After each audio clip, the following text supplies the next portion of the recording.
There is a quiet kind of exhaustion, the kind that doesn't come from work or responsibilities or even problems. It comes from something much subtler, from constantly reacting to people. Maybe you felt it before. You wake up feeling fine, nothing is particularly wrong, and then it starts. A message that feels a little cold, a reply that sounds slightly off, a face that doesn't look as warm as usual. Nothing dramatic, but somehow it stays with you. You begin to think about it, replay it, question it. Did I do something wrong? Are they upset with me? Why did that feel different? And slowly, without realizing it, your mood shifts. By the end of the day, you're tired. Not because of what happened, but because of how much of it you carried inside. Most people don't notice this pattern. They think they're stressed because life is hard, but often they're just absorbing too much from everyone around them. The truth is simple. People don't control your emotions, but your reactions give them permission to. And once you see that, you begin to understand something deeper, that your peace is not as fragile as it feels. It's just unguarded. So how do you take it back?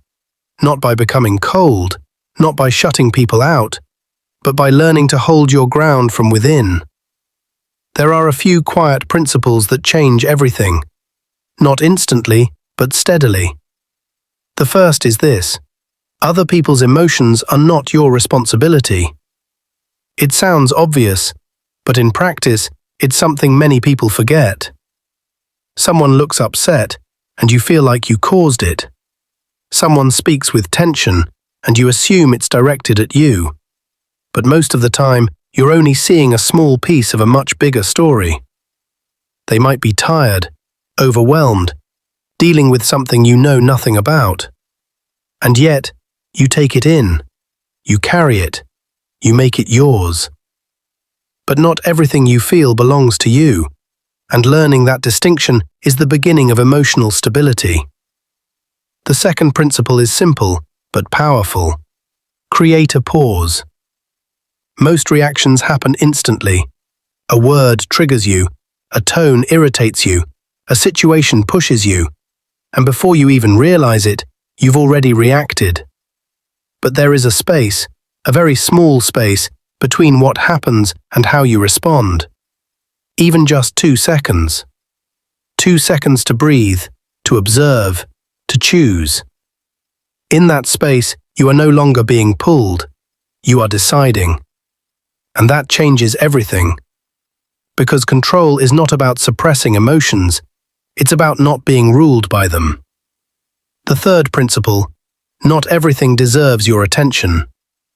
This one is difficult because as humans, we are wired to notice everything, every comment, every reaction, every shift in behavior. But if you give your attention to everything, you will lose your energy to anything that actually matters. Some people speak carelessly, some criticize without understanding, some project their own insecurities onto others. And if you respond to all of it, you slowly lose yourself in noise. Peace begins when you choose what enters your mind.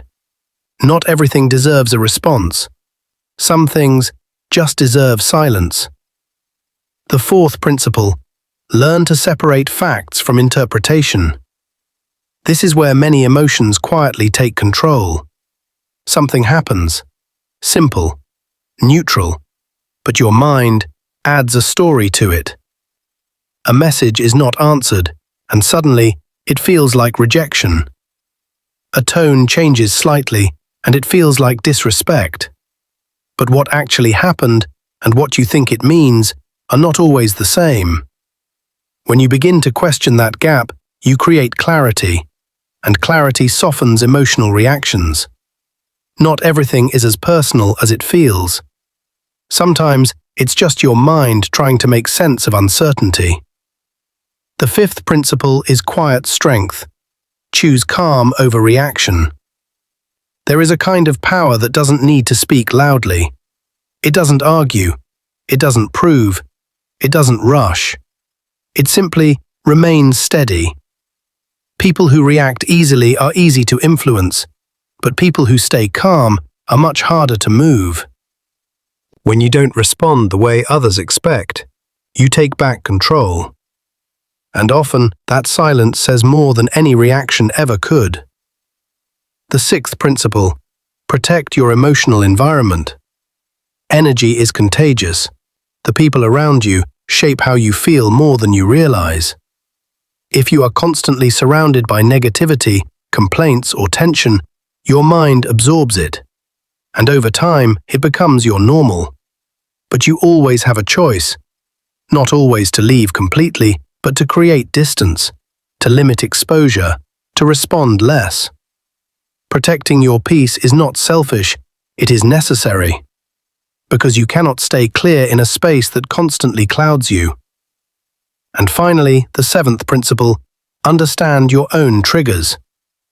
This is the deepest part, because not everything comes from the outside. Some reactions are rooted within. If you are sensitive to criticism, even gentle feedback can hurt. If you fear rejection, silence can feel heavy. And as long as those triggers remain unseen, they remain powerful. But when you begin to notice them, to understand them, they slowly lose their grip. You become less reactive, more aware, more grounded, and over time, less controlled by the outside world. Emotional control is not about becoming distant. It's not about feeling nothing.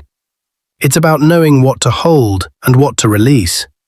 It's about standing in the middle of everything that happens around you and still remaining steady. Because when every small thing can shift your mood, you are not free. But when you can stay calm even when things are uncertain, or uncomfortable, or unclear, that is where freedom begins. And in that space, your emotions are no longer shaped by the world around you. They are shaped by you.